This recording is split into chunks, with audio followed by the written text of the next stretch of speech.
We're trying to think about what's going to happen in 50 years. That's really what drives us to change our behavior.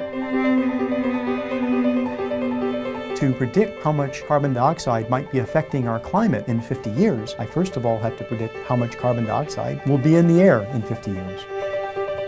We can start to see these changes in our temperature and sea level rise and other things, and we're concerned about where that's going to go in the future.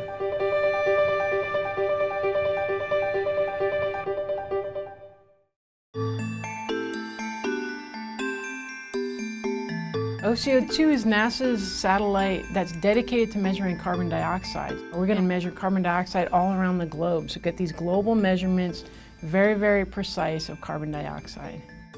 Measurements like those to be made by the Orbiting Carbon Observatory-2 are absolutely critical for us to understand how carbon dioxide interacts with something called the global carbon cycle.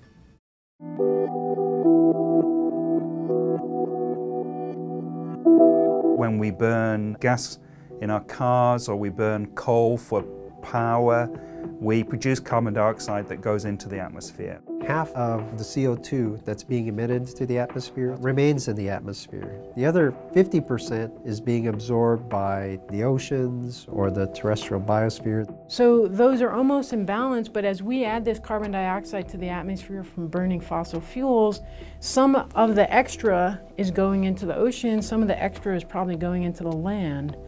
But we don't know exactly where that is. We'll see every 2 weeks or so how much carbon dioxide there is left in the atmosphere.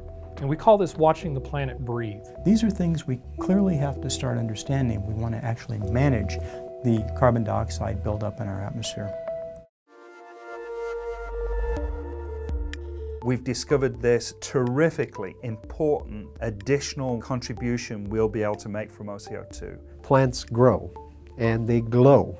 So when they glow, the instrument's actually going to be able to see this glow. They bring in blue light and they re-emit yellow and red light.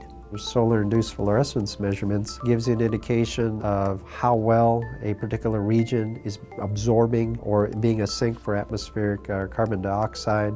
Imagine what this can tell us about the yield of crops from the great food baskets of the world. Suddenly we could have a new direct measure of how productive those food growing areas are going to be.